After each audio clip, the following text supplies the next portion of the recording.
So how about that 18th century? Pretty crazy, huh? Between America declaring her independence and basically the whole Enlightenment, the 1700s were anything but dull. In fact, when we look back at this period in American history, there are literally countless objects we could cover.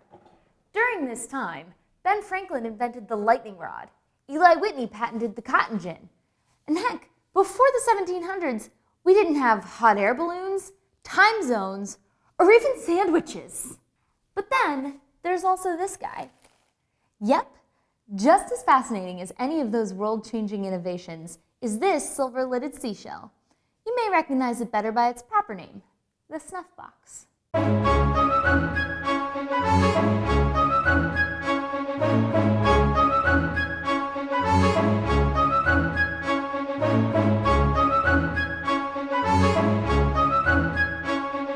Historically speaking, snuff is the most refined version of smokeless tobacco. In this enlightened time, cosmopolitan Americans did not want to be associated with the less refined acts of smoking or chewing tobacco.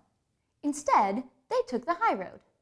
Cosmopolitan gentlemen would take their snuff out of a box, just like this, and stick it up their nose. Classy. The 1700s were all about social status, so with an expensive luxury item like this in hand, a cultured man automatically scored a certain level of prestige. And just as important as social status was social interaction with one's fellows. In the 18th century, America saw increased participation in voluntary associations, including an expansion in Freemasonry. The Freemasons were a brotherhood of men looking for a more distinguished social circle. Their brothers included men like George Washington, Benjamin Franklin, and the original Knight Rider, Paul Revere. So with the Freemasons on his side and a snuff box like this in hand, a gentleman of the 1700s would have been a social force to be reckoned with. So to tell us more about fraternal culture in the 18th century, we're joined by Tim Winkle, a curator at the National Museum of American History. Hi Tim, thanks for joining us. Sure. Excellent. So can you tell me a little bit more about what makes this snuff box so special? Well, snuff boxes would have been made from a variety of material, wood, silver, other metals. But this one is made from a seashell called a cowrie shell. You can see it here on the bottom, with an engraved silver lid. So it's about as high-end a snuff box as you're going to have at this period. Yeah, I noticed it's actually rather richly engraved, and some of the symbols look familiar. Are these actually Masonic? They are. This circle here has a number of Masonic symbols in it, even ones they still use today. So the all-seeing eye and the letter G, which both stand for God or the great architect of the universe.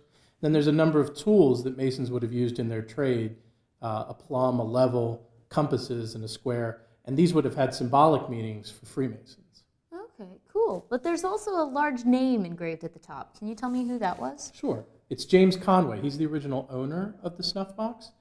He was a member of a lodge in a place called Cantwell's Bridge in Delaware. It was actually the first Masonic Lodge in Delaware, and it was founded in 1765.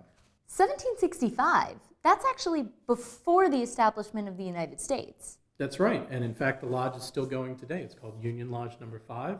It's still in the same area, and it's still a going concern. But at the time, Cantwell's Bridge would have been a small town, but a major trading outpost between the Chesapeake and the Delaware River. So men of growing wealth and status, who may have had trade routes along there, would have perhaps been attracted to joining a Masonic Lodge, even in a remote town like that. People like James Conway. And maybe he would have been the type who wanted to own such a luxurious snuff box, for instance. Exactly. Well, thank you so much for joining us today. This has been really fascinating. Sure, thank you. Awesome. And thank you for joining us on this, our second episode. To find out which object we'll be uncovering next, check us out on the National Museum of American History's Facebook page. See you next time.